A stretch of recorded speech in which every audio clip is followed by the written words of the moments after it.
Thank you for your patience, Ralph.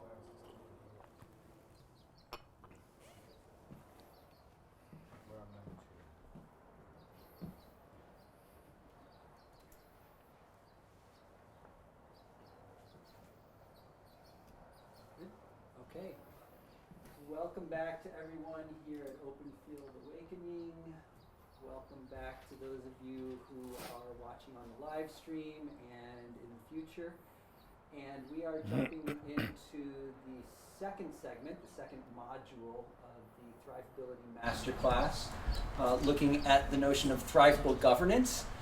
And doing the main presenting will be Ralph Thurm, who is a co-founder of Thrivability, along with Robin Wood from earlier and me, Bill Bowie.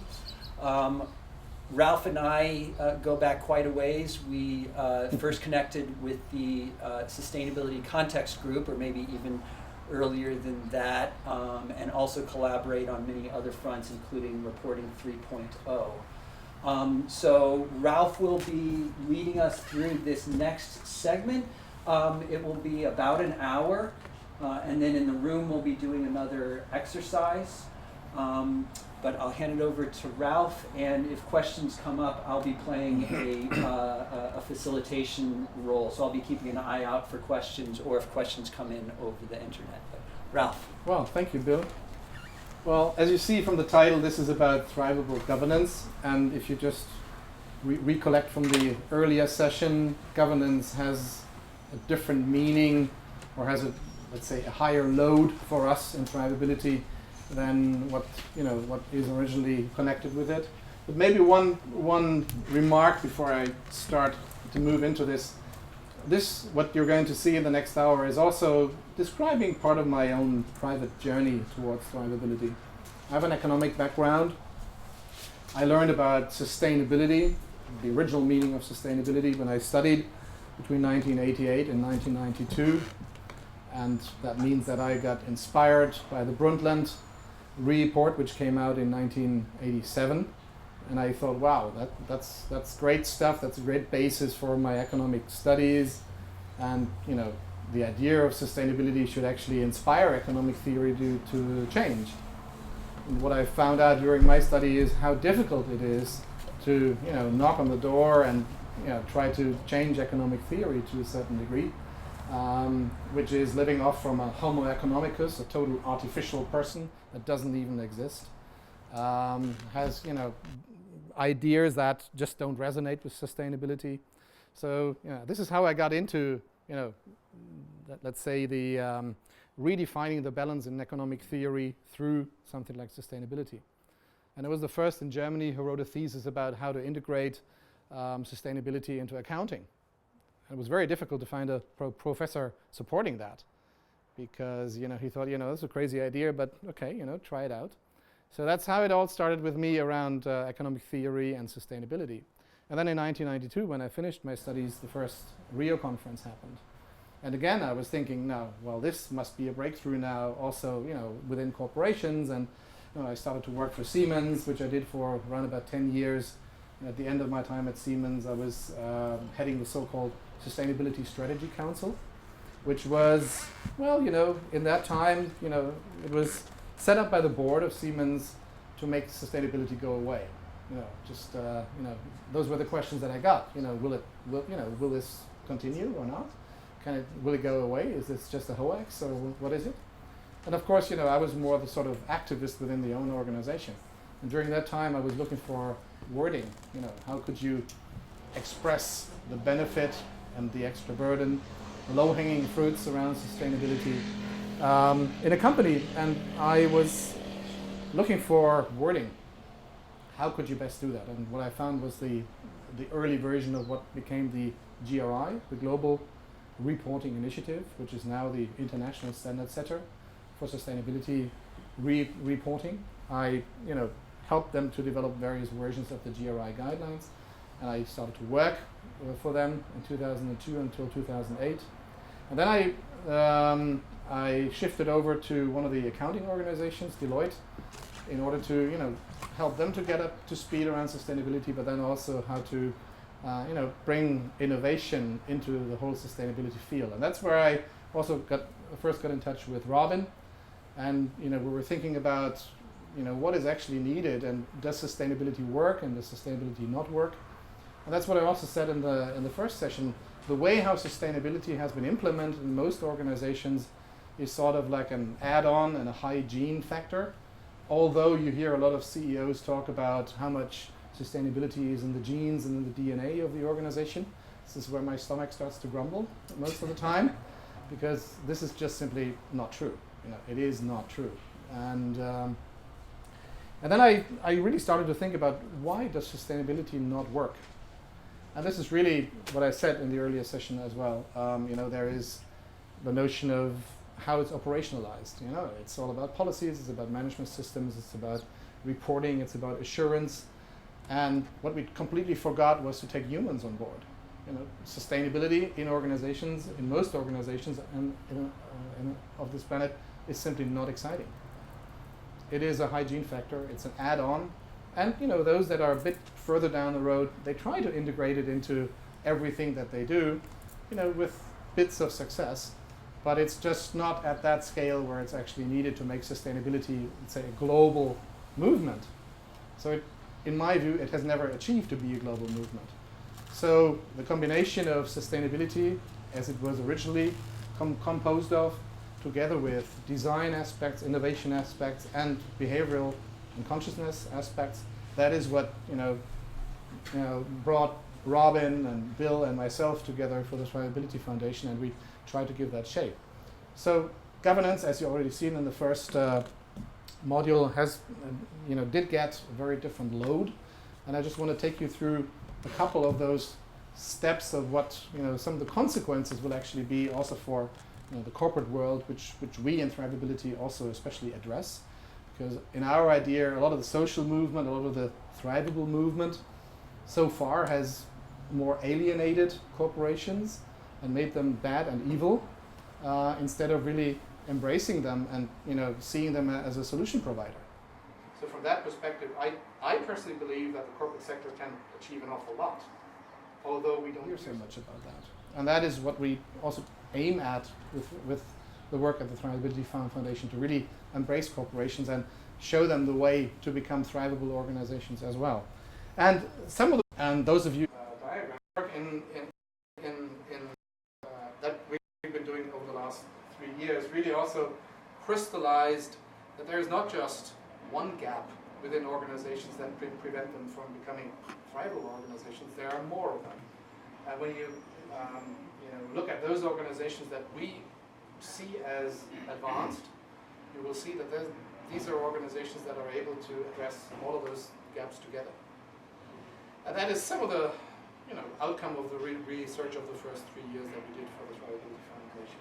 So we actually called it the 3-gap problem. In the beginning, we are aiming at a thriving future, and that is where we, as organizations, as individuals, really want to.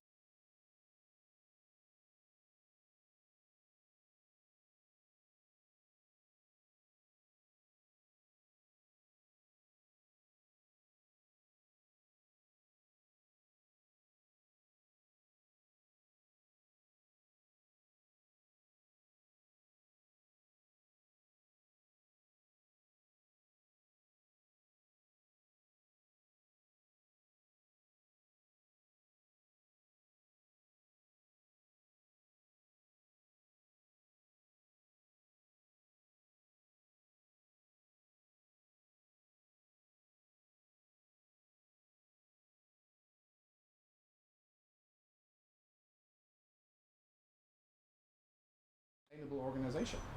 At the moment, the situation that we have is that we have 7,000 to 8,000 companies that talk about sustainability, that publish sustainability reports, but they don't publish or they don't say anything about the most important question: is my organization sustainable, yes or not? It's an unanswered question.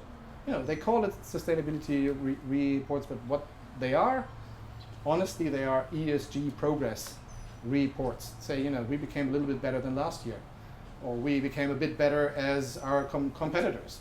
But that's all incremental little steps, and it doesn't show, yeah, but against what would you measure that to be able to say that you're a sustainable organization? That's what is ESG again? environmental, social, and governance. Okay. And which we push very strongly towards companies and say, hey, in general, you have a lot of footprint, so you're bad, you're evil, and the minimum, and what a lot of people call sustainable, is to do no harm. But there's a whole world beyond doing no harm. There's a world where you have a couple of companies that say we want to be net positive, or others that say, why net positive? We want to become gross positive. There are no negative effects. We only have a right to exist in the future if we only have positive impacts.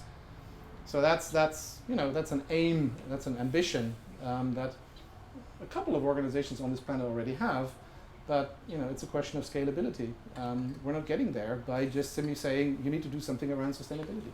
So all those people in the sustainability field, they get their bloody noses and scars on their back, fighting for sustainability within their organization, but not looking at two other gaps that also exist. And one is what we call in the book the organizational transformation gap. So the ability or the capability of an organization to actually change. That's one of the other gaps that are very important. And then that most likely is only possible if there wouldn't be a third gap, which we call the social-cultural leadership gap, which, where leaders are just running the organization based on the perverse monocapital incentives. The short-term success for the next quarter is more important than the long-term legacy of the organization.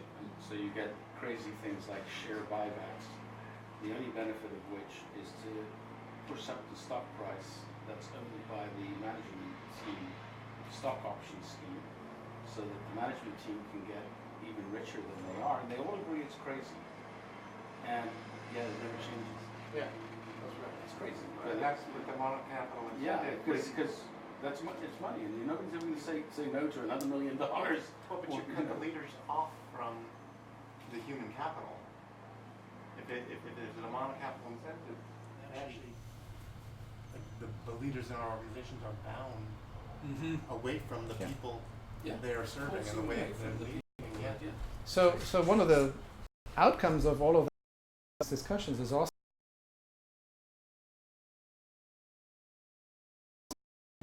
argument to say system boundaries.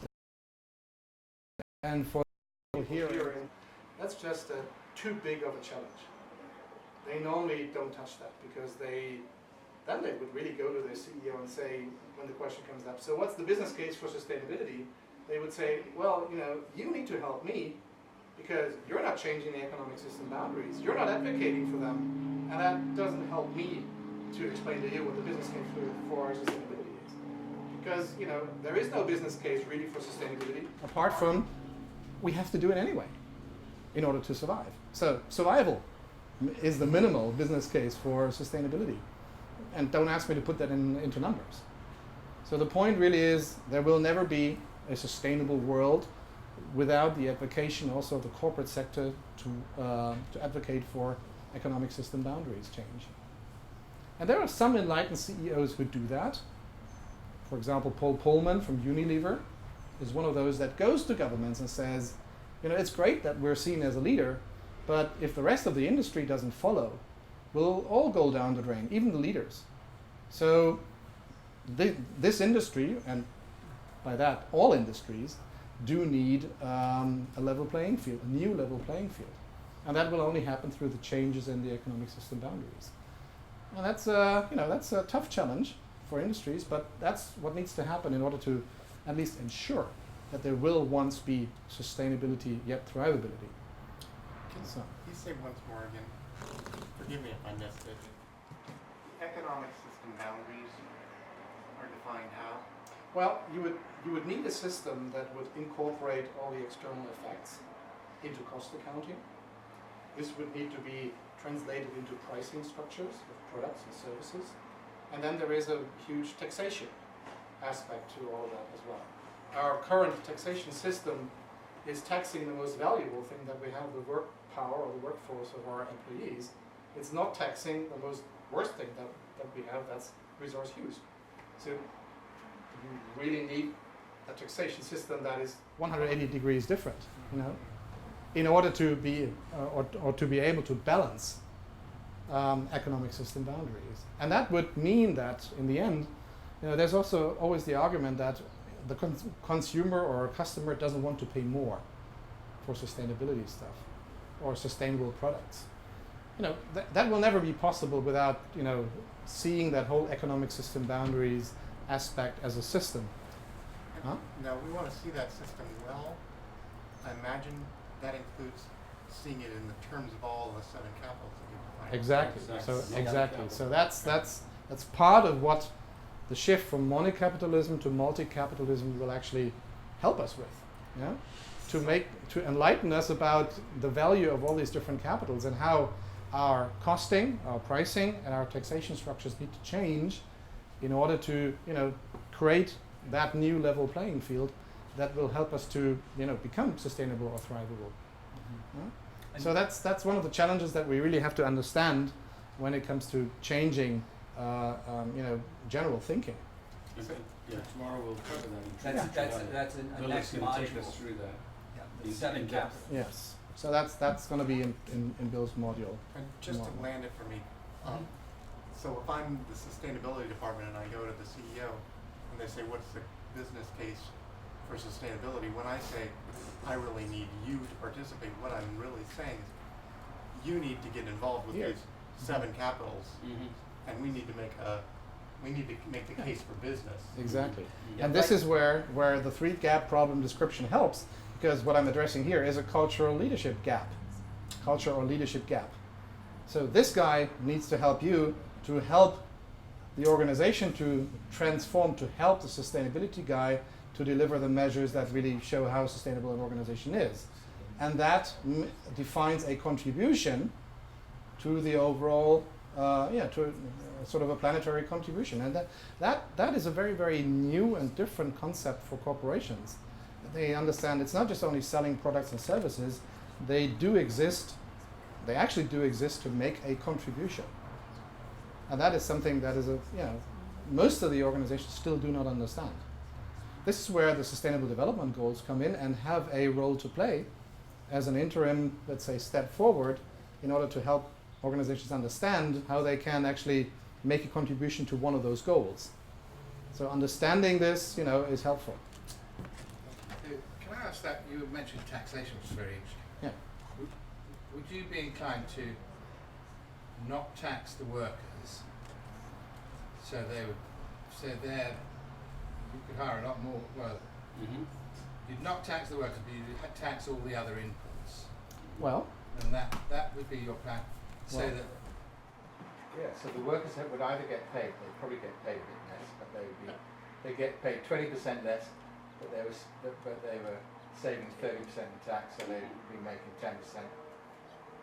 That's very interesting. So then you tax all the inputs, and what would be the overall effect of that? well, the point is that there is less tax on income tax. So the income tax rate would go down, but the resource taxes on resource use would go up. So it is sort of a zero-sum game Carbon tax. for the Yeah. single consumer. Let's just take a number.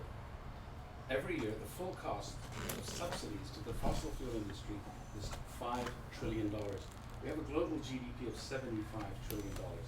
So 1/15 of our global economic resource goes to subsidizing an activity that's actually destroying our biosphere.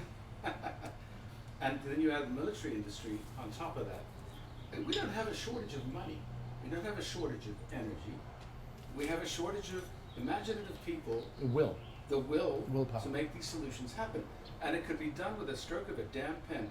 This Glass-Steagall Act, which separated investment from commercial savings banks in the 30s to stop what happened in 2008 happening, was 32 pages.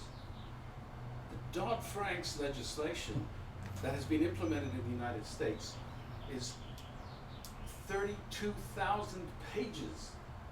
I defy anybody to try to understand what the hell they're supposed to be governing, which is you need an army of lawyers to every decision. And crazy crazy. That's bad, isn't it? That is crazy. That is insane. That is, It's where we're at. but that's where we're at. But the effect of your company then, this company then is now going to be very careful about how it uses its resources. Yeah. That can be And that's an somewhat- innovative. That's a and challenge they for can hire innovation. more people to figure how to do Mhm. a lot better with fewer resources because they didn't want to buy the resources. Yeah. Instead of now, it's just exactly the other way around. Exactly. Companies who build into their business model a lower use of carbon, if not completely removing carbon, for example, from their business model, they will have a competitive advantage in that system. So it's looking at it from a systemic perspective. Right. I think taxation is just one of the levers or aspects in that system is what Yeah. Ralph is pointing out. Yeah. So, one of the things is then also, if you accept that as a reality, how would you measure what you do? And in the book, we've come up with, a translation of those three gaps into what we call a thrivability index. So at this moment, we're very busy in looking at, this down left part, measuring what we do in sustainability, mainly in footprint terms, not so much in handprint terms. So that means, what is the positive impact of our business model, but what is the do no harm aspect of our business models. We think that we need a completely different way of measurement that really embraces those three different dimensions. And then you have the possibility, to move from an improving to sustainable to a thriving stage. And we do think that this is very interesting also for financial market players, because that would say something about the future potential of an organization and the capabilities to actually progress and succeed.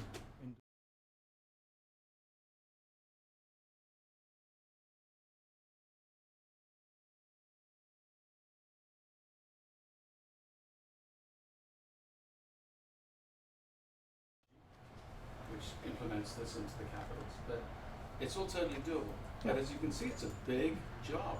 Yeah, and it says something It's a about big job. It's systemic not fitness. Yeah, it says something about the systemic fitness and beneficial selection. That's interesting for financial market players for their future. So exactly.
A leadership gap needs to address.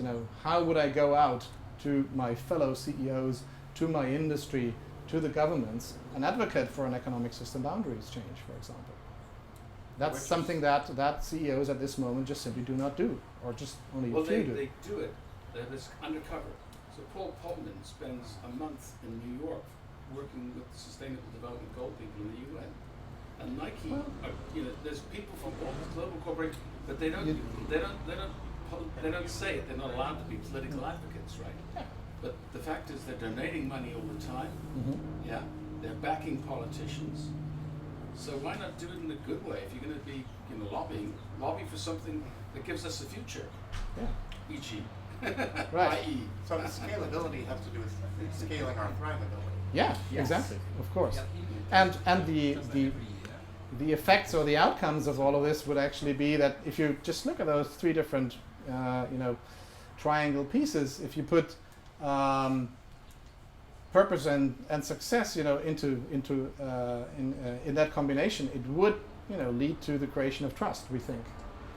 If you would put purpose and scalability in connection, it would need to, or it will most likely create resilience.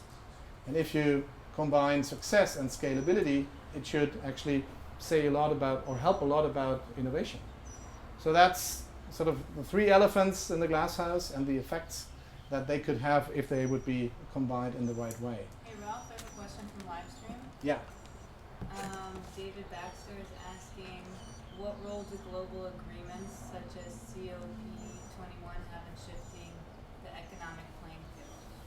Well, Can you repeat the question? Yeah, okay. So the question was, how do global agreements change that level playing field, like the outcome from COP21? And thanks, David, for that question.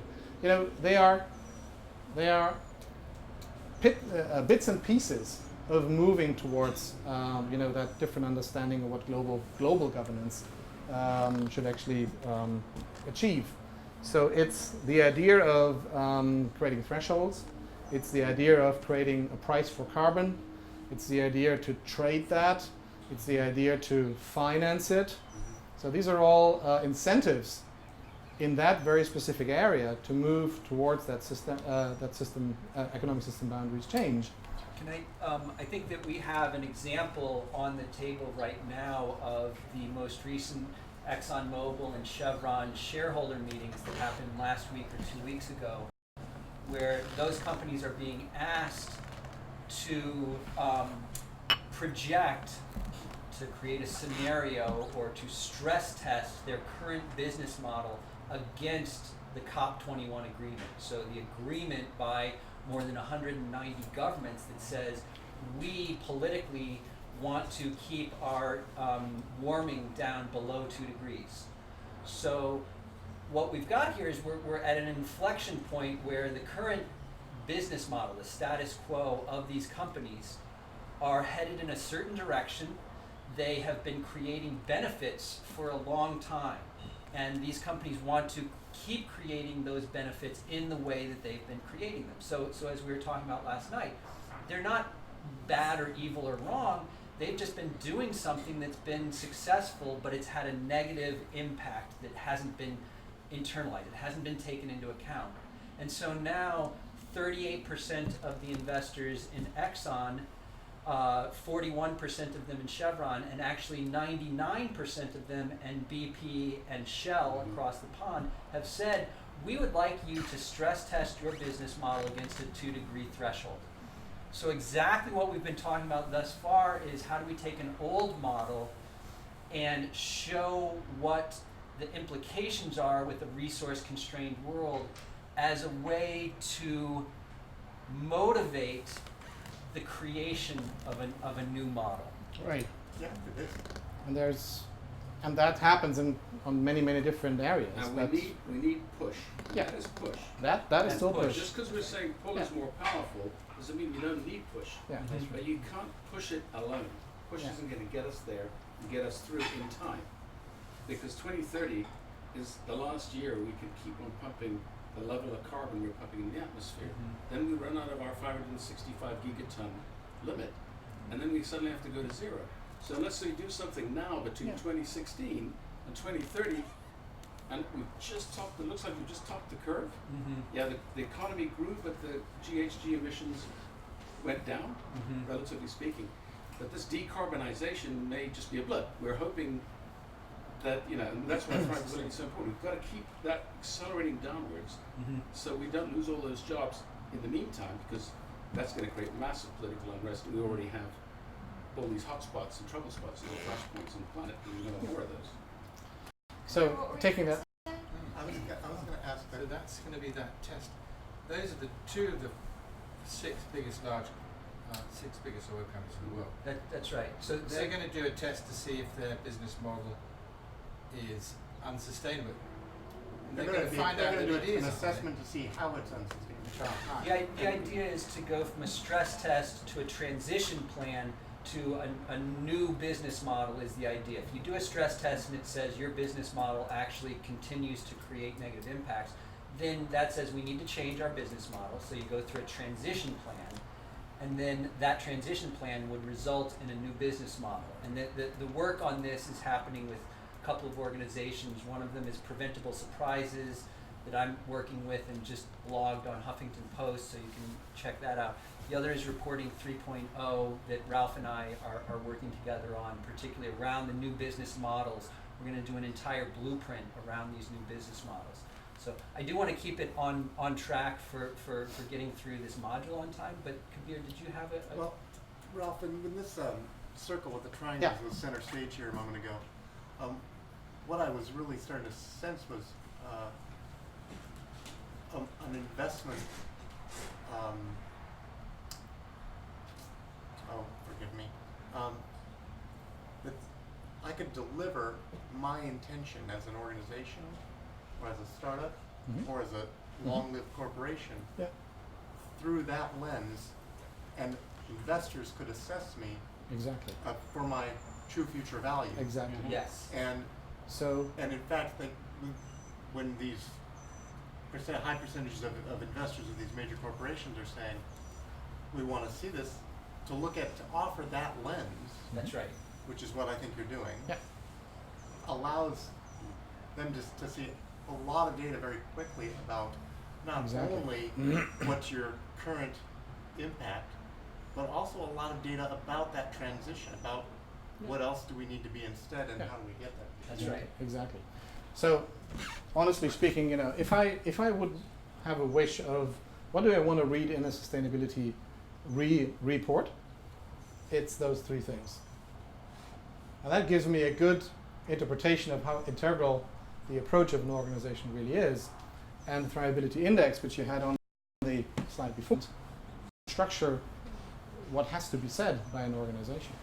So that gives a lot of freedom to interpret, but still, So the integration of the three gaps is to a degree necessary for me as an organization to communicate my true future value. Exactly. In the first place, I need to have Yeah. that data flowing through my system. Exactly. And what I want to keep this short. It's sort of a very important slide, but it shows the sort of the governance that need to be behind such a system in order to be able to deliver on the top triangle. So it says, you need to look at your social sustainability factor, and we'll explain those in more depth in the session that Bill is going to. So there are four key ingredients here, and Bill will explain them in the true future value equation. So you know that Ralph is talking about number 2 here at the very bottom left. Exactly. So what is Conveniently listed out of order. well, and it's okay. We've talked about 1, which is the triangle. Okay. So we start with 1. We go to 2, social conditions. So how are we helping the people in our stakeholders to thrive? Meeting their basic needs at this point. And then on the right, Ralph, sorry, just wanted to point that out so people can see where it was on the slide. Yeah, and on the right you have the environmental sustainability factor. You need those to actually look at your sustainable innovation, biological and technical capabilities, and then you're able to say something about the different capitals and the value creation and distribution potential of the organization. So that will be described in more depth in Bill's module, but that builds the sort of basis to be able to report on the value creation, the business model, and the ecosystem connectedness. Yeah? So that's sort of the governance that you need to actually look at true future value. All right. Also, one of the things that is important, I already mentioned, we need economic system boundaries change. One of the things that is crucial is to understand that there is that there are connections between the micro level, the organizations, the meso level, meaning their industries, and the macro level, which is the global markets and the global economic system. So there's a seamless flow of information between the three different levels.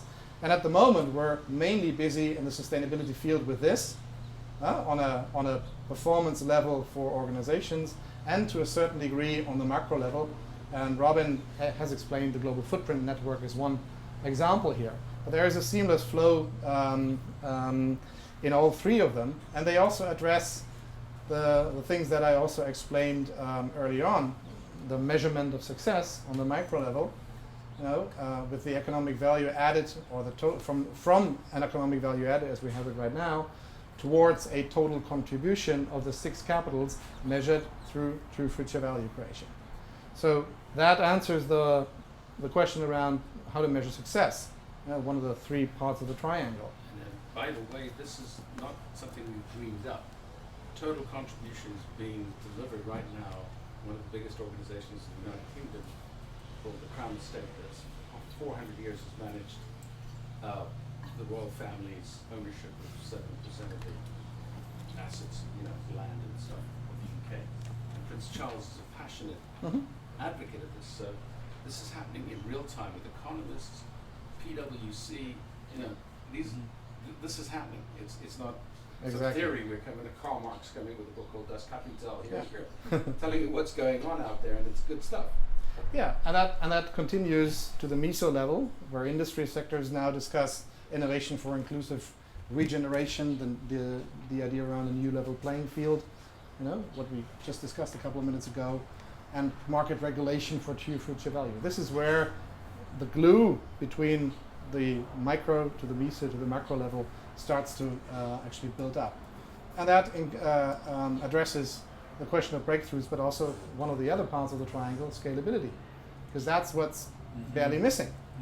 And that connects to the macro level, where we are thinking about what purpose does an economy actually serve. So it comes back to the purpose question as well, which we think, if it has a future, it has to be multi-capital based and regenerative and inclusive. So you see that there are seamless flows between different data sets that need to describe the macro effects, the meso effects, and the micro effects. And that's one of the barely missing things in the whole sustainability discussion. The micro-macro link, the context for sustainability, isn't described in a level or in a quality that an organization, a company, can say, how are we doing against the macro urgencies and the measures that we need to deliver on. And just a quick point for our libertarian and neoliberal friends, and I have a few on Facebook, and I'm trying to explain it's not socialism. This isn't about getting rid of markets. It's about creating level playing fields and markets that work for all of us. Markets are powerful things. By defining the purpose of business as something that we are all striving together for, a competitive playing field is not a playing field where we try and kill each other. Yeah. It's a playing field where we try and lift each other up. Exactly. It's a race to the top, not a race to the bottom. Yeah. And that's the difference. One of the other things that are also important is that it's not just about corporations, it's about places, it's about regions. So you need to combine seamlessly those different data sets to be able to define the success of a region, for example. So here's an example of how to make a place thrivable. You have the Sustainable Development Goals on the one hand. You have the, how are they called? The intended national defined contributions. This is addressing Dave Baxter's point around COP21 and the outcomes of COP21 helping. The company strategies. So how will this all interact to make a place thrivable? And then the questions that come up, for an organization. So what's your net footprint in that region? What do the SDGs mean to you? How do you make a contribution to the SDGs? What does a thriving bioregion country look like for you as an organization? So these are the questions that I want to have answered when reading a sustainability report in the future. But could you talk about just the phrase anthro-capitals again? Well, the point is just simply is that that at this moment we're starting to explain that, starting to understand that we need, that we live in a new time frame, described by Paul Cruson, Nobel laureate, that said, we are starting to be managers of planet Earth, and there are many capitals that make a contribution to that. So the multi-capital contribution that we're making are anthro-capitals. Human, relationship, social. Oh, very good. They're the ones that are human created. That's Exactly. the numerator. Natural capital is capital resources that are created by the planet, generally speaking. Anthro-capitals are capitals that are generated by human beings. So individuals are human capital. Social capital is what we create together. So that it's a shorthand for the human generated capitals. Yeah. Well, you might be saying everything but natural capital. Exactly. And manufactured capital. Well, And financial. Those that's human created. are anthro It's capitals. that's the It mix. is, but we'll go to that tomorrow. We'll Okay. discover why one's in the numerator, why one's in the denominator. Yeah. Because right now it takes resources to create Teslas or trucks or whatever, right? So if we take all that on board, there is one thing that we've been looking at, and that is Kate Raworth's donut model. This is quite well known in the sustainability world. That describes that we have these environmental ceilings on the one hand, and we have social floors on the other hand. Both are areas where we push strongly. We say you need to reduce this, you need to reduce that. And that's, that is a two-dimensional model where we think that this is a good basis. But when you look at thrivability and the three-gap problem, we think that we need to take it one step further and make it a three-dimensional model, which also embraces the Sustainable Development Goals and helps us to come from through the struggling to also of a place, of a region, and it helps us to overcome the push towards the pull, where we say, we had this ESG push for a long time, this needs to be transitioned into a GSE pull, where the role of governance becomes essential. And that, of course, needs to be linked to purpose, to success, to scalability, because that really defines what an organization is there for. What's the legacy of an organization in the future? And the governance model needs to reflect that, and the social floors and the environmental ceilings need to report on the success of that as well. All right. The term Sustainable Development Goals has come up a couple of times already, and we wanted, and I said it's a good step, it's an incremental next step. Some say it's the most important step. When you went to the GRI conference 2 weeks ago, it was all about the Sustainable Development Goals and how sustainability reporting needs to adapt to the Sustainable Development Goals, neglecting that the Sustainable Development Goals are just another prompter of doing less harm, or doing so much less harm that you don't have at least a negative footprint. It doesn't say anything about the positive potential footprint of an organization. Or it describes the reduction of negative footprint as positive impact, which is sort of questionable and not true. So I'm great, I haven't beat you for a week. Yes. right, exactly. That's my contribution to the Sustainable Development Goal, to human rights. That's right. Yeah. So what we did is that we just took those 17 development goals and just plotted them to our areas of interest. So there are two very general ones, and I don't really know why they really have to be goals by themselves. That says, create peace and justice. To me, that's the outcome of the application of the Sustainable Development Goals. But in a way, when you look at the Gallup Global World Poll Survey, the first criterion for any of 6 steps of developing an economy is you have to have safety and security. And without peace and justice, it's very difficult to have an economy. You can't create organizations and jobs in a system of rule of law unless you have that. So I guess it's an outcome, but it's also basically... It should be a hygiene factor that is there. It's fundamental, Exactly. And the other one is this, that's the 17th goal, to create partnerships that help to achieve the goals, which is a means to an end to achieve all the other goals. but it's a goal in itself. And so that's why they're standing a little bit outside of any boxes here. Then we have the environmental ceilings in the Sustainable Development Goals, described through life or secure life below water, the whole climate action, the whole life on or secure life on land, which are basic environmental goals. That creates the environmental footprint. Then you have the sustainable innovation aspects, renewable energy, good jobs, economic growth, innovation in infrastructure, reduced if that is an innovation goal, well, one can think about that. We put it there because we put it there, it yeah. doesn't really fit in any of the others, but it would be a result Yeah. of sustainable innovation done in an inclusive way. Right. And then also, of course, the focus on sustainable cities and communities, because that's where most of the impact will actually take place. And responsible consumption. This is where most of the footprint stuff needs to be innovated. Circular economy. Exactly. Cradle to cradle. And then we have the social floors. These are the social sustainable development goals: no poverty, no hunger, good health, quality education, gender equality in clean water and sanitation. Also sort of a hybrid.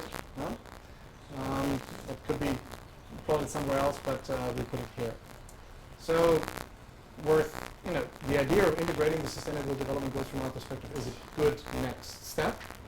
But it's, again, if you position the sustainable development goals overall into the idea of different qualities, it is just the minimum, the bare minimum that's absolutely needed to become sustainable.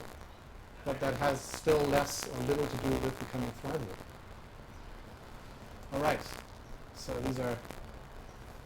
I just want to close with that slide, because what I said about the Sustainable Development Goals and about that continuum of different qualities also applies how companies actually advance in their strategies. It takes me 5 minutes to read a sustainability report to look at some of the prompters where I see where is an organization on that continuum. We call it here the sustainability journey. I would also say it's a strategy continuum. And there's actually a stage 0, which we didn't put in there, which is called denial, which is most likely still true for the majority of the organizations around this planet, but we didn't want to be that negative. So everybody who does something can be plotted on any of the 5 stages of that continuum. And what you also see is that the majority of the companies is somewhere between here and here.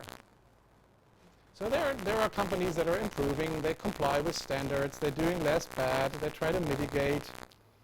Yeah, but then it already becomes hard for the sustainability manager that doesn't have that oomph with their CEO to say, you need to help me.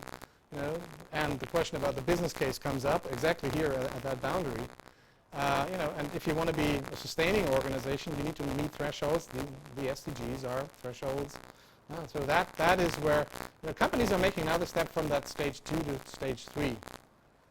But sustaining still not exciting. Which are not happening at all in that discussion. Yeah, they're pretty much left out of it for the dynamite fishing industry and coral reefs in the Philippines. So what Robin is explaining is scalability. Yeah. That's the scalability point. Oh, right. So This is a very good template. So here you plot, you take a company, so you're going to put any company you look at, stage 1, 2, 3, 4, 5. Right. Yes. Are there any stage 5s? There are some that have the ambition and that are on stage 4. You got some stage 4s, have you? Yeah, there are stage 4s. There's a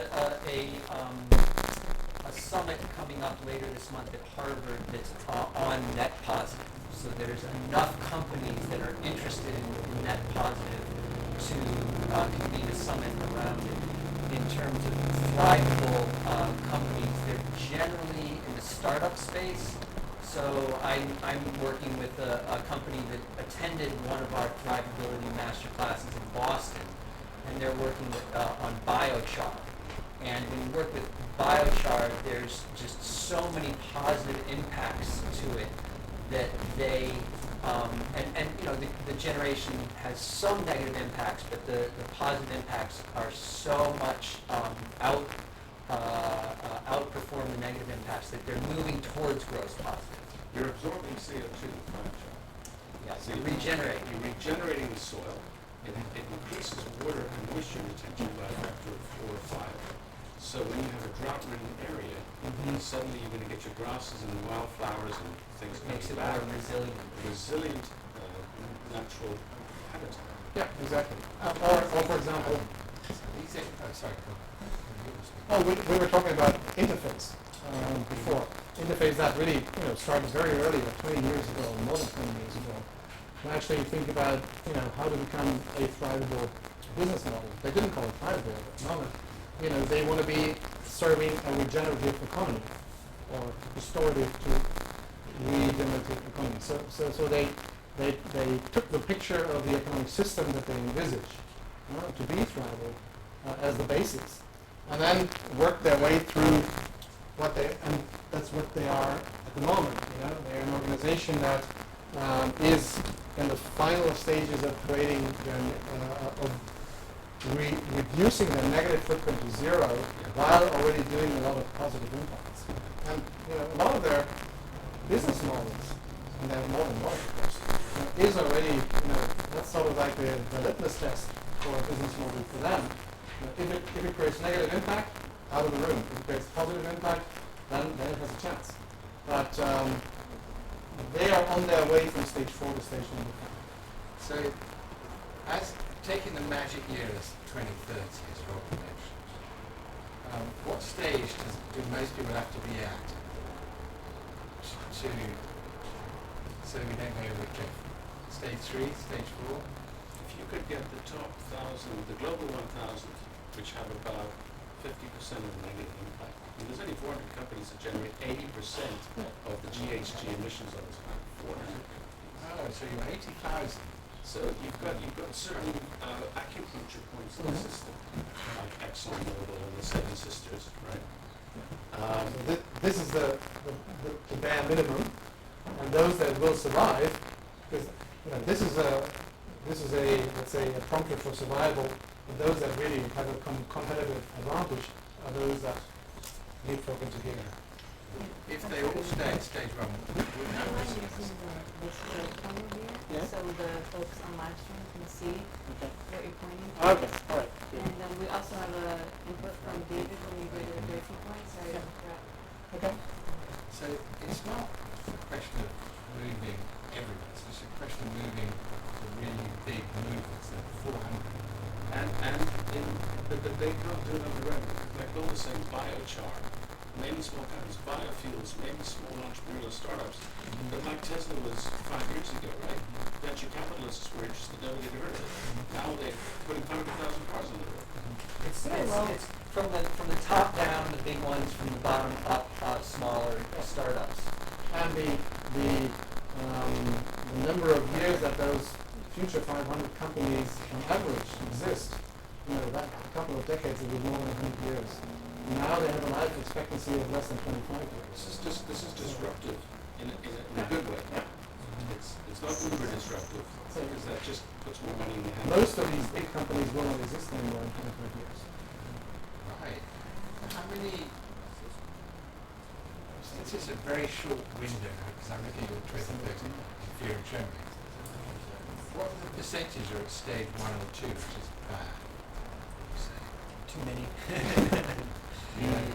Well, I think we're looking at getting tipping points. So essentially those will there will be creative destruction if enough companies prove a different business model that therefore prove a different economic system.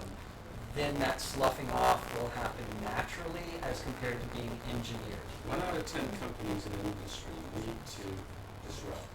This I can say from the IT industry, 30 years or whatever on that when you get a Microsoft in the 90s doing something that disrupts Apple, and Apple comes back and disrupts again, and and the cycle accelerates. So most of the software companies that existed in the 90s don't exist anymore. Same with fossil fuel companies. 10 years from now, probably half of those guys won't exist, or they'll be hospice to like putting in sufficient Peabody Coal, the world's largest coal mining company, is bust. And the rest are going to go soon. How soon? We don't know, but it's going to give you a Just a quick time check. So we've got about 5 minutes left in terms of sticking to the hour aspiration. I don't know where you are, but let's check in with also with Dave. Dave Baxter does have a question coming in from the live stream. Yeah. Thank you. So David asked us a couple minutes ago. He said, I would say that we're currently on a battlefield. We need to shift to a playing field. It's a cool analogy. Stuff gets sorted on the school playing field and we have collaboration. He also said what Robin mentioned that is interesting. We need safety and security to have an economy. In SA, financial controls, etc., but we have a huge political leadership gap. Right. Can you restate that just so that it gets on the recording? Difficult. Because it has so many different aspects. Dave said really So good anyway, stuff. Yeah, and it's more a statement than a question. Really. Okay. It's a contribution. Should we? Thank you, David. That's very, very important. And yes, playing field collaboration. That's the race to the top. Tomorrow we're going to look at how we get there, and that this is an instinctive and a natural part of human behavior. We are not, and Darwin pointed this out in his last book, just like Adam Smith did in his first book. Nobody ever reads these damn books. They just figure on the competitive side. Collaboration is by far the most powerful force in human and apes. By the way, where we come from. It's not competing. And so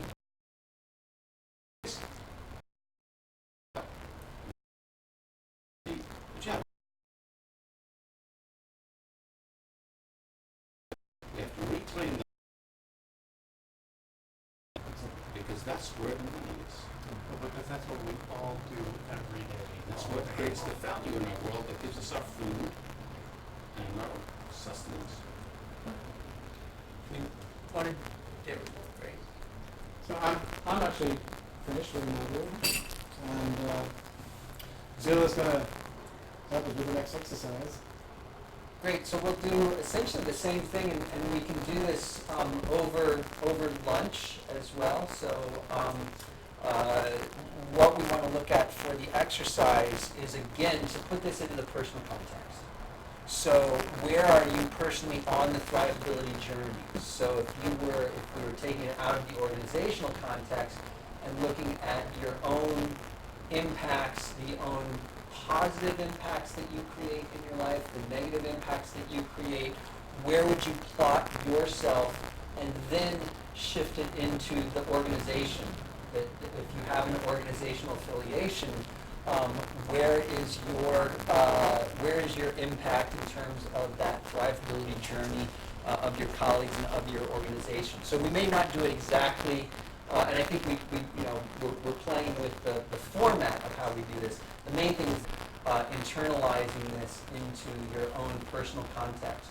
So we'll do that over lunch. I think things are ready. And folks on the live stream, thank you. We will reconvene in, shall we say, about an hour or so. Ralph, would you take them back to the five, one more back? Or? One more back? Yeah, there we go. Just so that we've got this as a parting view. And we'll leave that up. Yeah. All right. Thanks. Great. Thanks. Thank you all. Rebecca, you can leave that. Good job, Rob. Thank you, Will. Thank you. Fantastic. And we did it in exactly an hour, so... Yeah. After a couple of years, we didn't get this down. It takes All right. a long time. You mic'd?